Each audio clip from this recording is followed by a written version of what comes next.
I was devastated. It was heartbreaking to hear fire hit. My first question was everybody all right? And Pete said, yeah, everybody was fine, but then they lost everything.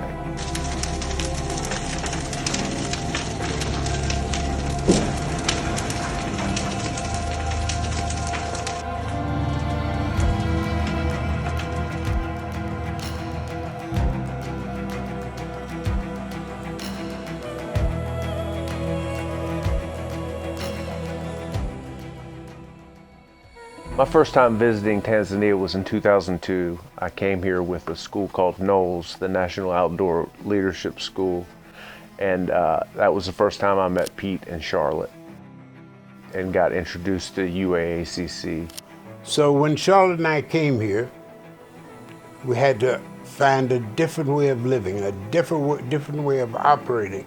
But at the same time, we wanted our lives to have meaning as they had meaning in the United States. So one of the things that struck me when I was here is that it was a safe space. It was this kind of utopia through a lot of hard work, but a utopia here in the middle of Tanzania. Like, I didn't know where I was, but it was just this beautiful green spot, safe spot for kids to grow up and kids to learn, and where kids could get away from some of the stresses of their lives and be kids and learn. And I think education has always been big for Charlotte and Pete.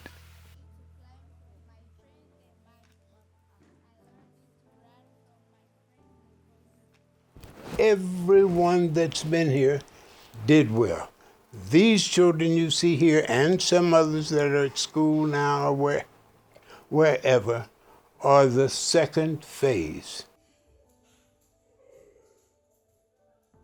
For them to have a place to live, to be loved, to never have to worry about having food on the table, to have the educational resources for them to thrive, for them to go off, where kids could get away from some of the stresses of their lives and be kids. I'm one of the leaders of tomorrow, of the first generation here.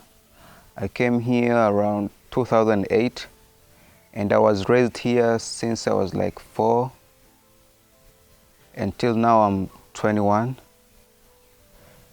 And my experience here was fun, enjoyment, and I really like the place, and I'm glad to be part of this UACC family.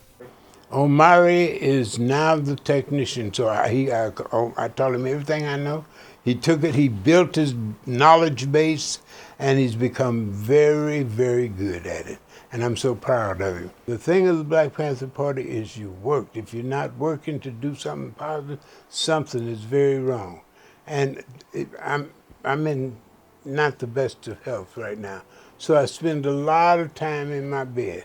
And when I'm not doing something, I have this guilty feeling that something's not right. So I try to contribute as much as I can. So it was not a conscious conversation we were having.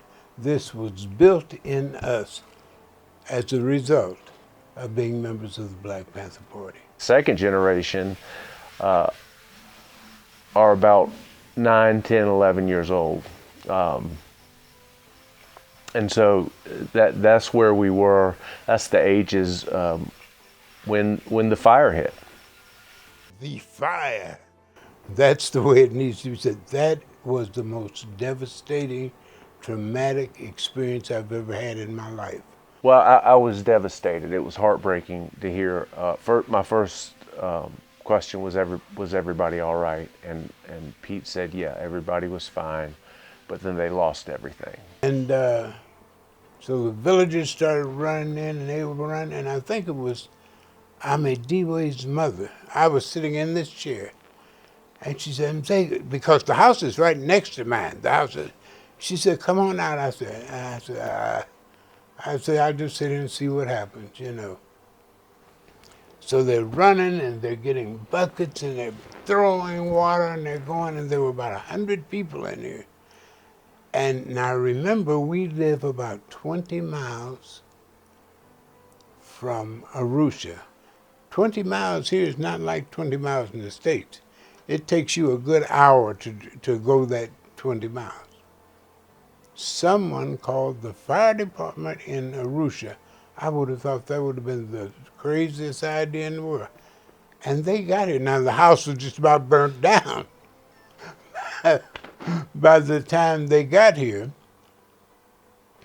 But get here they did, and they could put out the remaining fire.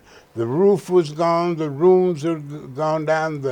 We had built this house out of stabilized soil bricks. And so the fire had just, the few walls that were standing, you could see the mud in them, and you could see that this was something that couldn't be repaired. And there was also a sense of hope knowing that whatever happened, that Pete and Charlotte would rebuild. I was planning on coming here anyway, so I decided to come here a little bit earlier and just help rebuild. So when I got here, I saw the devastation. I saw that the fire had completely gutted what was the house right here. So we came in here and we started, we got sledgehammers. No equipment was used in any of this rebuilding, so it was all manpower. We had so much help from the community. We had people lining up every day that wanted to work. We had it completely taken down within a week, I believe, of getting here and getting started. It was just busting down concrete walls and getting to the slab, which you see here, and that's when we started rebuilding.